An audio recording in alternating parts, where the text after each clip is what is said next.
Hi, and welcome to Old Time Knowledge. Look at this. You see what this is? This is collards with a little bit of seasoning meat, some cornmeal dumplings, and potatoes. And this is what I'm going to be making today. I made a video where I made collards and cornmeal dumplings back in the spring, but I know a little bit more about YouTube now, and I know a little bit more about how to make videos. They're still not perfect yet, but this one should definitely be better than that one was.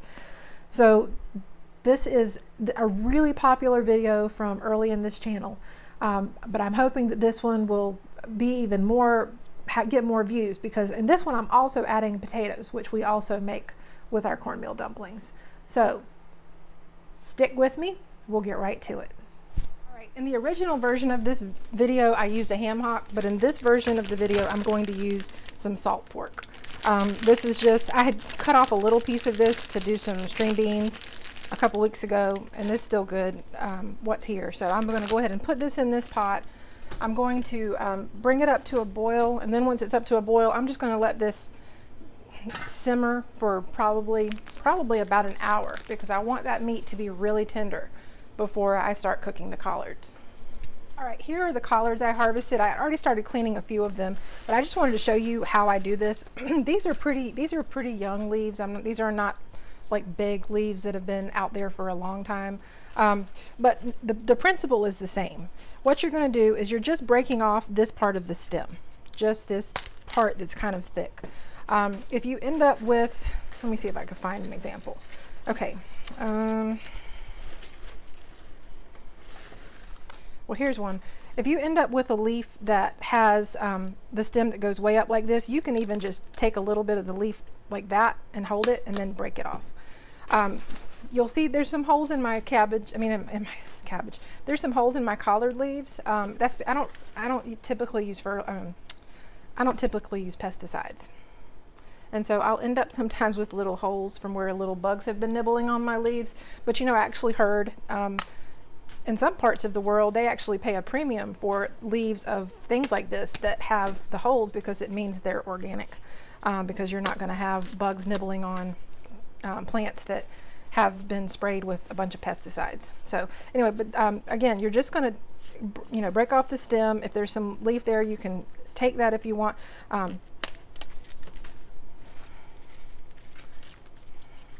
Like that. See, I don't want to lose that little bit of leaf, so I'm just going to do that.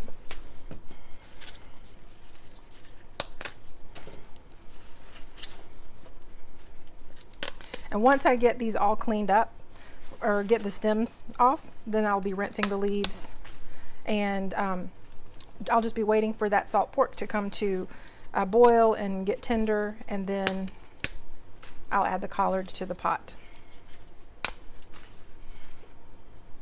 It takes a lot of collards to make a decent serving size, a decent amount for your family. Okay, so here's one where the leaf comes way down the stem. In a case like this, again, I'll sort of take the leaf like that and then just break it. So that way I don't lose all of that leaf. Once I get these cleaned up, I'm going to wait for that meat to be tender and sort of almost falling apart in that pot, and then I'll add the collards and we'll get them cooked up. The salt pork is getting close to being done. It's almost at that tender point where we're going to add the collards. While we're waiting on that, I wanted to give you some options if you can't get salt pork or ham hocks or streak of lean in your area. First of all, let's talk about what that seasoning meat does. The seasoning meat is really salty. It's been cured with salt, so it's just full of salt. So when you cook it for a long time in water like that, it releases the salt into the broth that you're then going to cook the collards in. You don't have to add any salt that way. You end up with just delicious, perfectly seasoned broth that's got some fat from that meat, plus it's got the salt from the meat, and it's really good. If you can't get those meats in your area, I suggest getting a package of bacon. Dice it up, brown it in the bottom of your pot just a little bit. You don't want to cook it all the way. You want the fat to start coming out of the bacon. Then you're going to add the water, and then you're going to add your collards, and you're going to cook them. You will have to add salt if you do it that way, because you're not going to have enough salt just from the bacon. So that's a good way that you can get. It's not going to be the same flavor as this. You're not going to end up with that really nicely salty southern seasoning from the ham hocks or the salt pork. But it'll be a reasonable facsimile. If that's what you got, you know, you got to figure out ways to be creative to get that flavor. And also, again, you can use this to do fresh string beans or other vegetables as well. Some people might use it to season just about any vegetables that they might boil. So, apart from that, let's talk about what else I'm going to add to the collards. In the last video, I added cornmeal dumplings, and I'm going to be doing that today as well. But I'm also going to be adding potatoes. When we add potatoes, we use white potatoes. We don't use russets. You can either use like a red potato with the white flesh, or you can use just the regular white potatoes. You can use new potatoes or larger sized potatoes. It doesn't matter. The main thing is you want them to be small enough pieces that they're going to cook in about 20 to 25 minutes, because when we put the cornmeal dumplings in and when we put the potato pieces in, we want all of it to be done at about the same time. We usually put those things in at about 20 to 25 minutes before the collards are done and ready to be taken up. So when you can add the cornmeal dumplings in, you add the potatoes in, and then when everything is done, you have a pot that's like a whole meal. You've got your collards, you've got the seasoning meat, which is not a lot of meat, but it's some meat, it's good flavor. You've got your cornmeal dumplings, and you've got potatoes. And it's actually a pretty healthy meal when you think about it, because collards are so full of nutrients. And I just can't say enough good things about it. So we're almost done getting this meat cooked. I'm going to show you what it looks like when it's ready, and we'll get those collards in and we'll move on to the next step. All right, it looks like the salt pork's probably done. So let me get you angled down to the pot so you can see what we've got and what we're working with.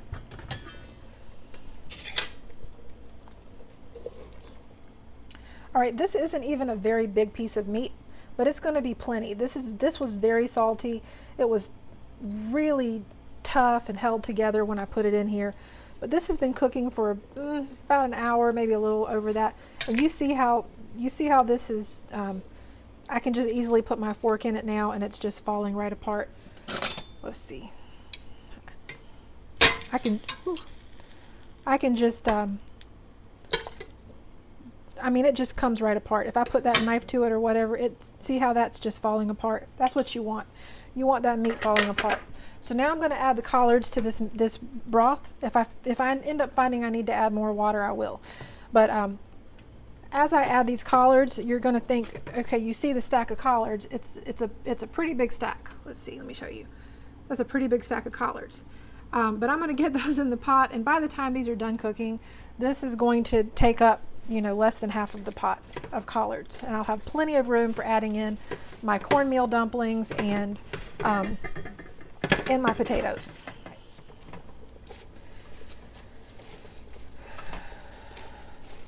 And as I add them in, I'm just sort of stirring them around a little bit, because they wilt. See how they wilt as soon as you put them in the pot? As soon as they get in that water, they wilt. They just go right down.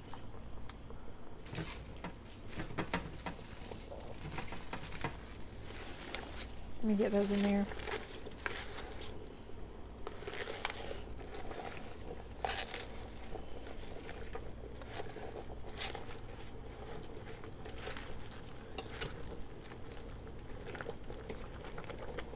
These smell strong, y'all. If you've never made collards before, just know your house is going to smell kind of interesting. That's definitely an interesting smell. And really the thing that you know, causes a lot of that fragrance is from the pork. So if you're someone who's not interested in using any sort of pork seasoning, you won't have as much of a strong smell. There'll still be a little bit of smell. It's kind of like broccoli and cabbage and things. They have a strong smell also. But it won't be as strong as if you're using the pork. But then again, if you're not using the pork, you probably aren't real interested in my video, because my video is really focused on that. I've never cooked collards without some sort of seasoning. So that's not true. I think one time I did stir fry collards and do them in sort of an Asian way, because I was curious as to what it would be like, and it's all right. But this is really what I prefer.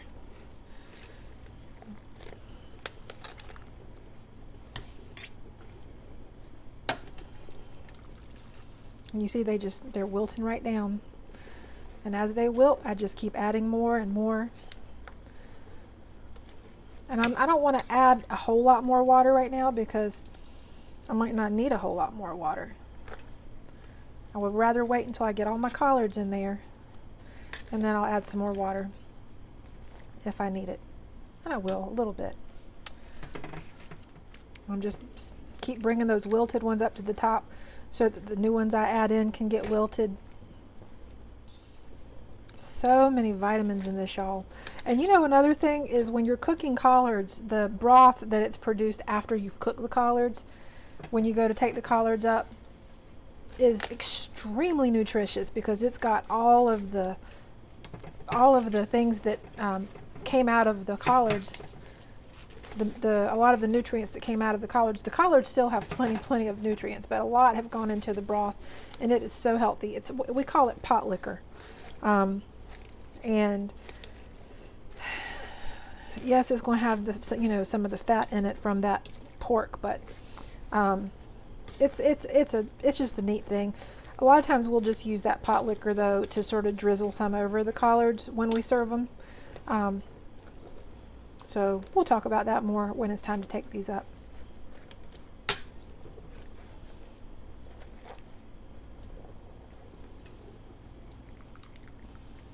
Still bringing those wilted ones up and putting the fresh ones down.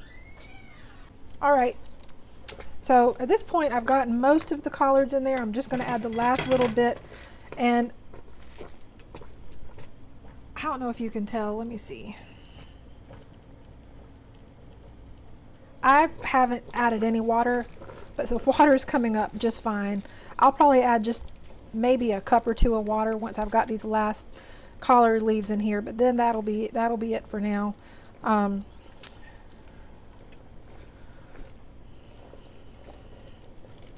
See, I mean, that broth came up. There's plenty of that broth in there to cook those collards.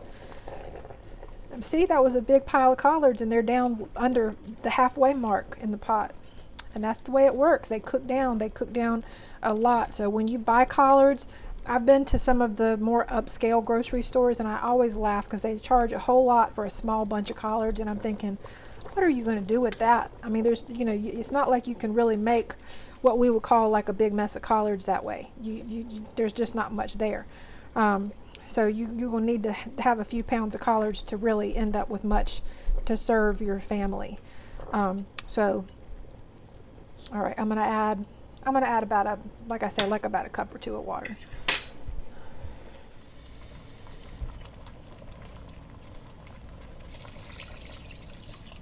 Okay, that's probably 2 cups of water, and I think that's gonna be fine. Because these are gonna cook down even more, and probably let these go for about 40 minutes. They'll be done overall in about an hour, thereabout. But I'll know when I need to add the dumplings and the potatoes to it. So like I say, it'll probably be about 40-45 minutes from now that I'll add those. So I'll be back with you then. All right. I'd say we're probably about 20 minutes or so from the collards being done. So I'm going to get the cornmeal dumplings mixed up and added to the pot, and then I'm going to cut up the potatoes and put them in the pot, and we'll be in good shape. I have never measured my quantities for making cornmeal dumplings before because I always do it by feel, but for your benefit I'm going to make an effort to try to actually measure out what I'm doing this time so I can tell you. So, and just so you know, to make the cornmeal dumplings, I'm using regular cornmeal. This happens to be the one I'm using right now. But as long as it's not self-rising cornmeal, it should be fine. Whether you go with fine meal, which is what this is, or whether you go with coarse meal, that's up to your preference. But I usually use fine meal, and I usually prefer white. But whether you get white or yellow, it'll still work. So this is about 2 cups of cornmeal.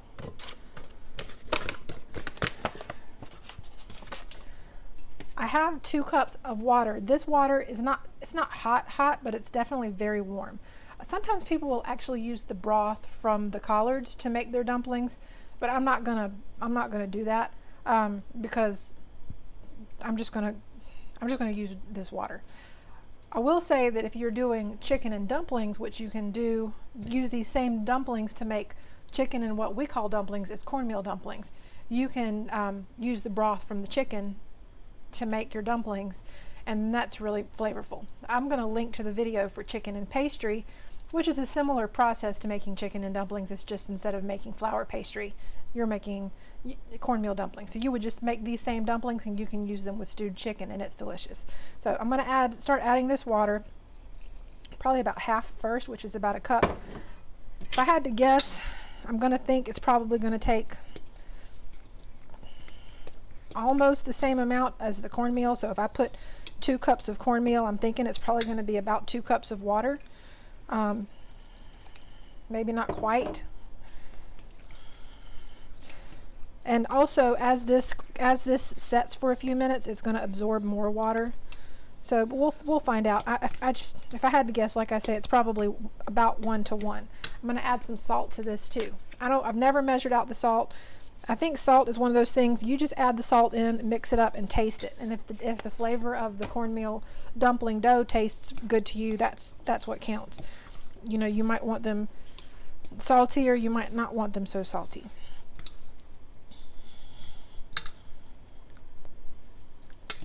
That's pretty good to me, actually. It doesn't take a whole lot of salt. Maybe just a tiny bit more.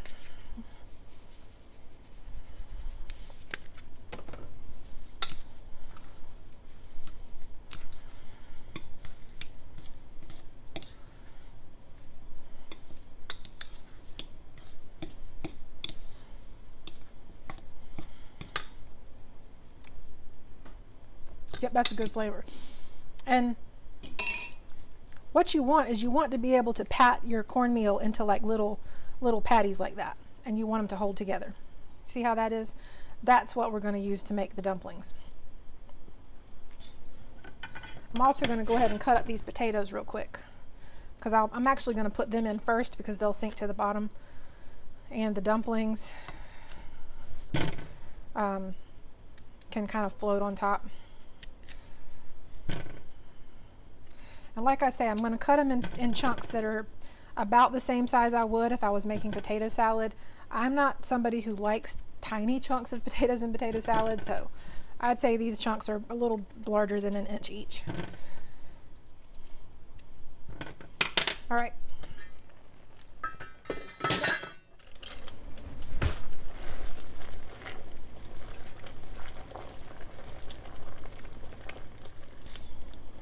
And you can see how the color starts to change on these collards. They're not the same sort of vibrant green that they were. They're starting to turn more of a dark, like army green or something like that. I'm going to add a little bit more water to this.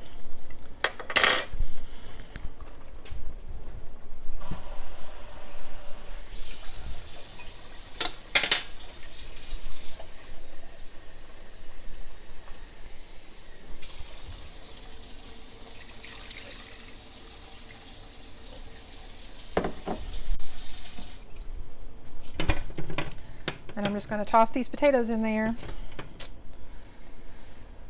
Oops, let me cut that one.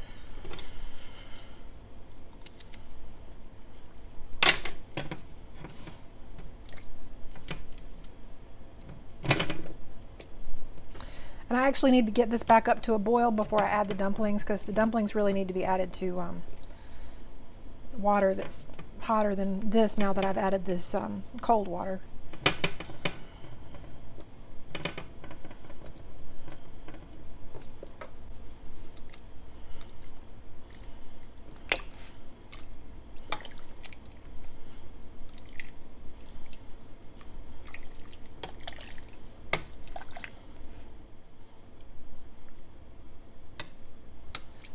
Let me get this back up to a boil, and then we'll put the dumplings in there. going to go ahead and start adding these dumplings in. And this dough, see, can you see it? Yeah. This dough is definitely ready. The water is nice and hot. It's starting to bubble a little bit. It doesn't need to be a ferocious boil, but we definitely want it to be hot. So I'm just going to make these and just rest them right on top.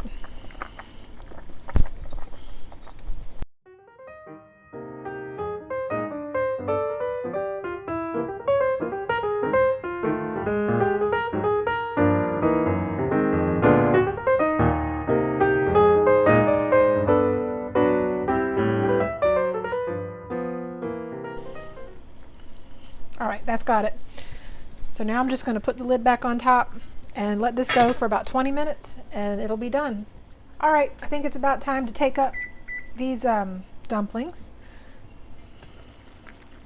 Let me check first just to make sure they're done. Yep, they're done.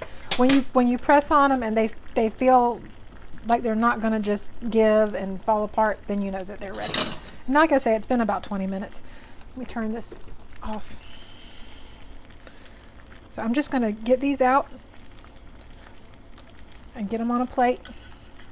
And as they sit here, they're going to firm up even more.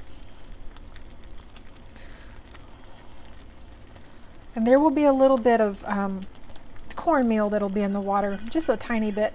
But it doesn't matter, because by the time you get everything served, you will have drained off the broth and everything comes up just fine.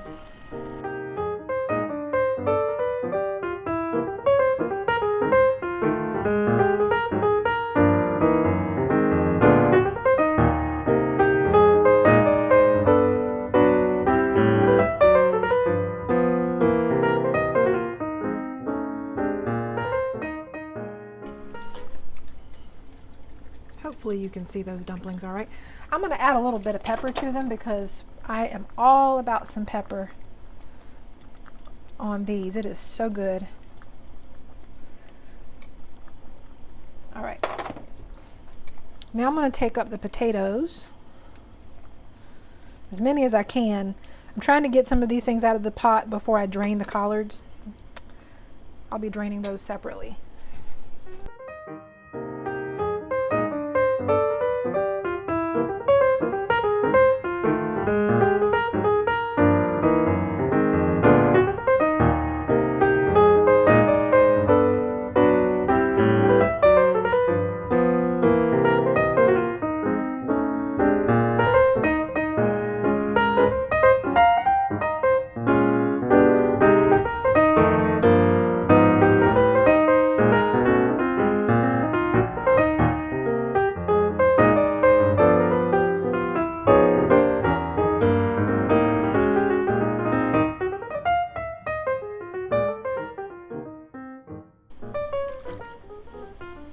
All right, I think that's going to be most of what I can easily get out without draining it. So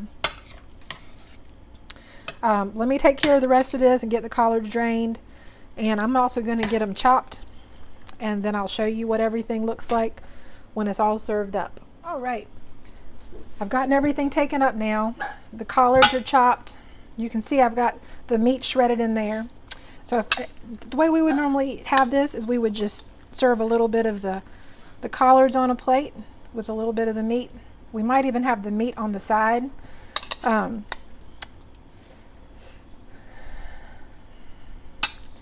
then I got to get a delicious dumpling.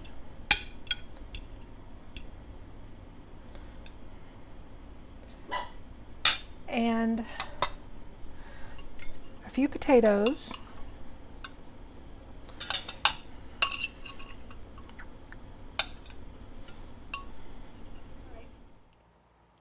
There it is. This is how we serve it. We have the collards with a little bit of meat, some cornmeal dumplings, and some potatoes, and this is a whole meal. This is so good. I hope you enjoy it. If you like this video, please give it a thumbs up. You hear us say that, but it actually does help. It helps other people find our channel because it tells YouTube people like what's in the video and it will recommend it to others. If you haven't already subscribed to my channel, please subscribe. Hit the little bell so that you'll get notifications when there are new videos. And if you have any comments, please leave them below. Thanks so much for watching.